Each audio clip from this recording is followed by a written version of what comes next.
Bagi Anda penggemar film Hollywood, jangan lupa untuk berkunjung ke Museum Hollywood. Di sana Anda dapat menemukan berbagai barang antik peninggalan bintang-bintang Hollywood ternama.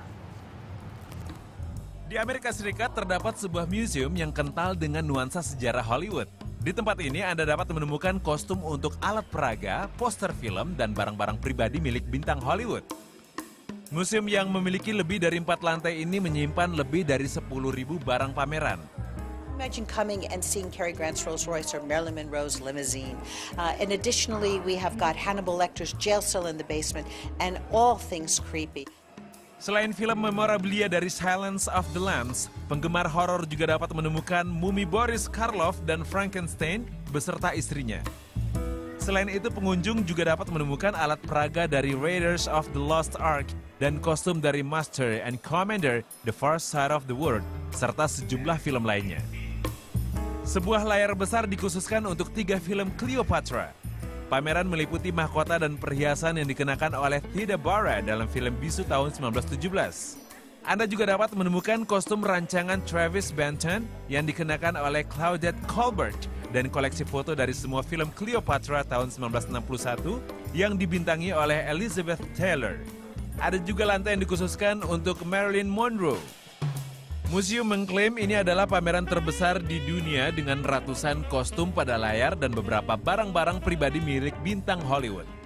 Zanuck decided, you know what, it's best if I get Marilyn a limousine complete with a driver.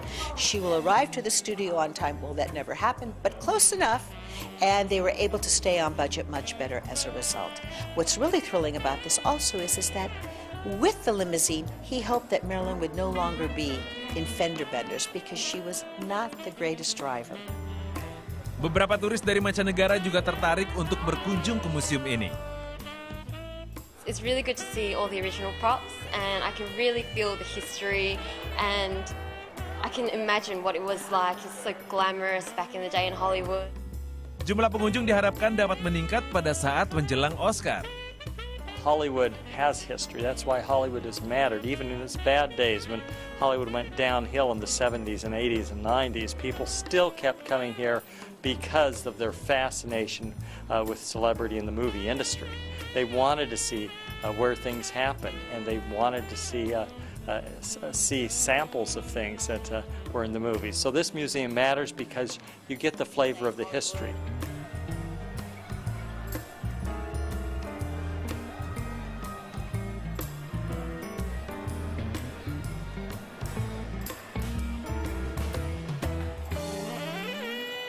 Sambut datangnya ajang penghargaan bergengsi Oscar, aktor Matthew McConaughey dan Christian Bale tahun ini sama-sama melakukan diet ekstrim untuk menjiwai peran-peran mereka. Sambut datangnya ajang penghargaan bergengsi Oscar. Aktor Matthew McConaughey dan Christian Bale tahun ini sama-sama melakukan diet ekstrim untuk menjiwai peran mereka. Aktor Matthew McConaughey dan lawan mainnya di film Dallas Buyers Club, Jared Leto, bersiap untuk Oscar. Dalam film ini, McConaughey berperan sebagai Ron Woodruff, tukang listrik sekaligus cowboy rodeo yang didiagnosa HIV. Agar tampak seperti pasien AIDS dan lebih menjiwai peran, ia menurunkan beratnya sebanyak 21 kg melalui diet kalori ketat. It wasn't. I mean, it was just responsibility to the guy. I mean, a lot of roles you get are non-specific. So, why over-choreograph it? Why go lose 30 pounds to play, a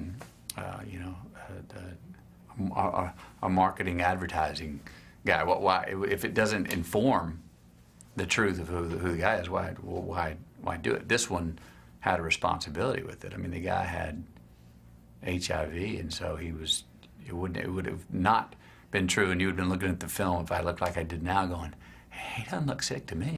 Berkat kerja kerasnya, McConaughey menuai banyak pujian. Dirinya sekaligus meraih 6 nominasi Oscar untuk filmnya.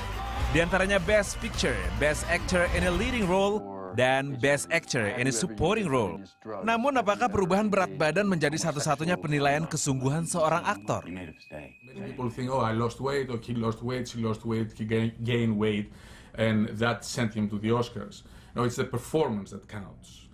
In other words, we cannot eliminate the talent and the performance, the power of the performance of the actor, and put as a first element the losing weight or gaining weight.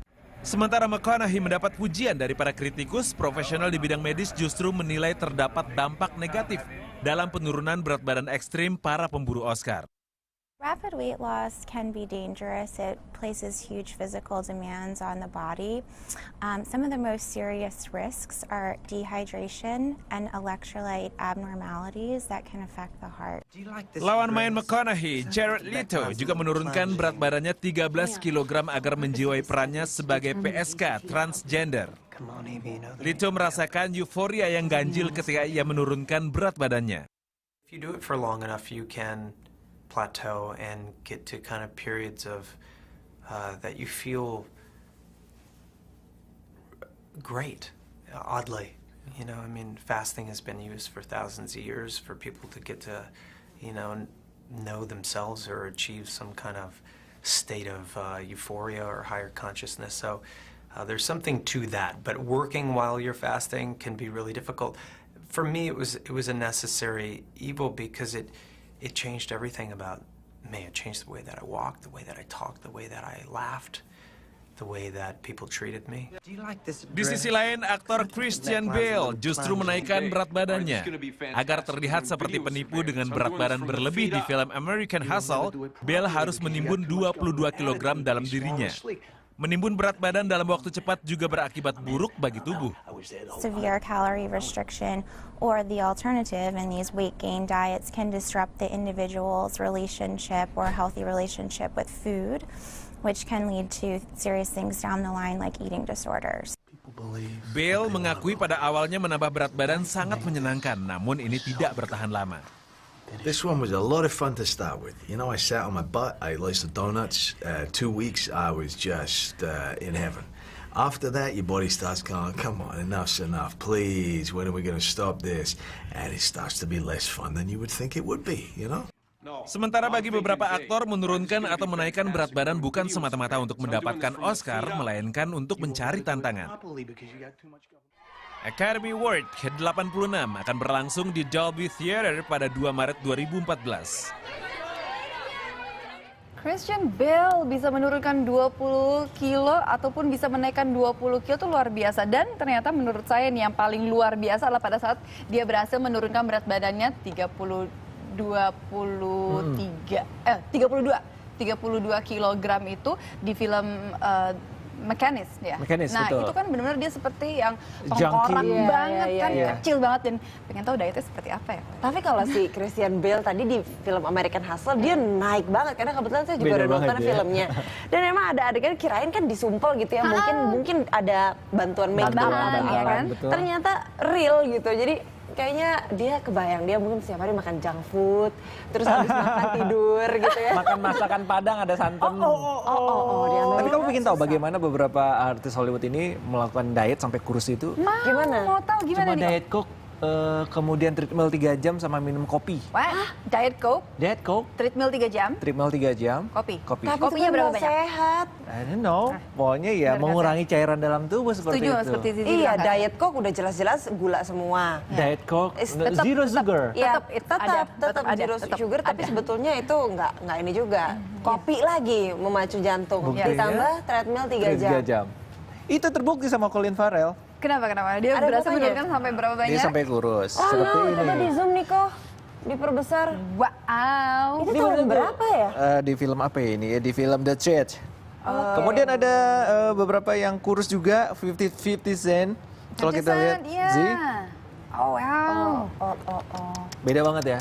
Banget, yang tadi berotot menjadi... Oke, ini Jared Leto juga, dia mengidap HIV di film ini. Di film nggak salah, Dallas Buyers Club, seperti ini. Jadi beberapa artis ya, kalau saya baca memang seperti kemudian diet Coke, kopi, sama treadmill. Tapi mereka diawasi oleh ini kan? Ada khusus untuk kesehatan pastinya ya. Untuk supaya tidak sakit sih sebenarnya. Aduh, tapi jangan deh kalau kayak gitu. Ya mungkin dia dibayar sangat mahal ya untuk film itu. Niko, kalau untuk gondrongin rambut kamu mau nggak? Oh, tergantung siapa berani bayar mahal ke saya. Tergantung negonya. Kamu jual mahal ya. Niko kayak rambutnya Ultraman gitu, Nick. Gimana kalau saya gondrong nanti ya? Jangan kok. Shock nanti ya. Ya, tidak terasa sudah 3 jam Indonesia Morning Show menemani Anda. Dan saatnya kami bertiga undur diri. Ya, jangan lewatkan Indonesia Morning Show setiap hari dari jam 6 pagi sampai jam 9 pagi. Dan semua tayangan berita yang kami sajikan dapat Anda lihat kembali di www.youtube.com/officialnetnews. Selamat pagi and have a lovely weekend. Bye-bye.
Sesaat lagi Anda akan